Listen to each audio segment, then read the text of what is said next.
Tasavvur qiling, osmon har doim ko'ksim. Hech qanday portlash, hech qanday shovqin. Ammo aynan shu sukunat ichida butun mintaqaning harbiy muvozanati o'zgarib bordi. O'zbekistonning yangi ishlanmasi aynan shunday ta'sir ko'rsatmoqda. Bu texnologiya baland ovoz bilan e'lon qilinmaydi, lekin uning natijalari juda aniq seziladi. Havo ustunligi degan tushuncha endi faqat samolyotlar soni yoki raketalar masofasi bilan belgilanmaydi. Endi bu ustunlikni ko'rish, sezish va qaror qabul qilish tezligi belgilaydi. Yillar davomida havo hududini nazorat qilish kuchli radarlar, qimmat tizimlar va ko'p qatlamli mudofaa bilan bog'lab kelindi. Har bir davlat osmonini yopish uchun milliardlab mablag' sarfladi. Ammo texnologiya rivojlangani sari bitta savol tobora kuchayib bordi. Agar dushman ko'rinmasa-chi? Agar u paydo bo'lishidan oldin allaqachon vaziyatni o'zgartirib bo'lsa-chi? Ana shu savollarga javob sifatida yangi yondashuvlar paydo bo'la boshladi. O'zbekiston ishlab chiqayotgan yangi tizim aynan shu nuqtada e'tiborni tortmoqda. Bu faqat qurol emas. Bu fikrlash uslubi. Bu osmonni boshqarish bo'yicha yangi falsafa. Tizimning asosiy g'oyasi shundan iboratki, dushman harakatni boshlashidan oldin uning imkoniyatlari cheklanadi. Havo ustunligi endi hujumdan keyin emas, hujumdan oldin qo'lga kiritiladi.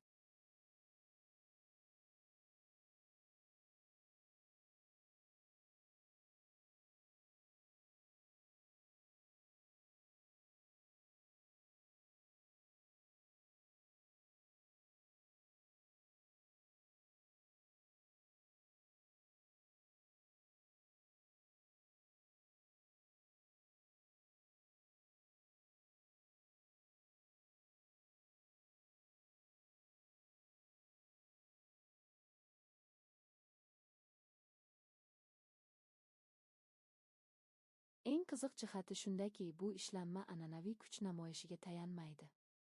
Unda ko'rinadigan gigant platformalar yoki ko'zni qamashtiruvchi texnika yo'q. Aksincha, u jim, moslashuvchan va aqlli. Tizim atrof muhitni doimiy kuzatadi, ma'lumotlarni tahlil qiladi va eng muhim lahzani kutadi. Bu lahza kelganda esa qarshi tomon allaqachon kechikkan bo'ladi.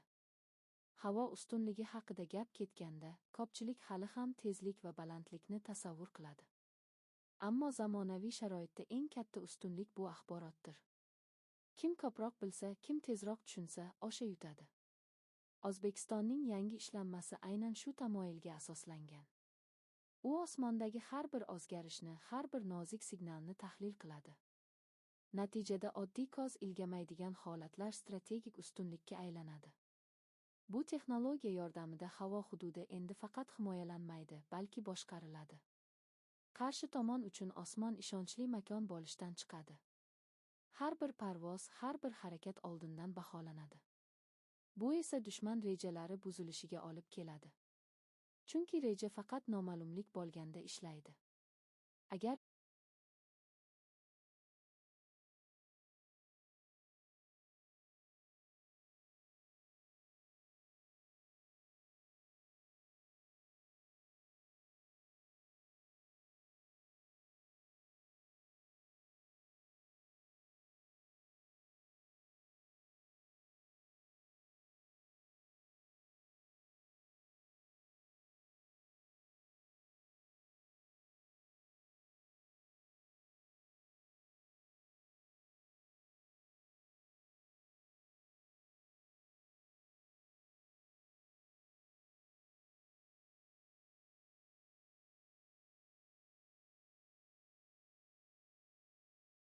yangi ishlanmaning ta'siri faqat harbiy doira bilan cheklanib qolmaydi. U mintaqaviy xavfsizlik tushunchasini ham o'zgartiradi. Chunki bunday texnologiya mavjud bo'lgan hududda keskinlik kamayadi. Sababi shundaki, qarshi tomon xavfli qadam tashlashdan oldin 100 marta o'ylaydi. Oqibatlar oldindan ko'rinib turgan joyda provokatsiya kamroq bo'ladi. Bu yerda yana bir muhim jihat bor. O'zbekiston bu ishlanma orqali faqat o'z xavfsizligini mustahkamlab qolmayapti. U butun mintaqaga yangi signal yubormoqda. Bu signal shundan iboratki, zamonaviy urushlar faqat kuch bilan emas, aql bilan yutiladi. Kim texnologiyani to'g'ri yo'naltira olsa, kim tizimlarni bir-biri bilan uyg'un ishlata olsa, o'sha ustunlikka ega bo'ladi.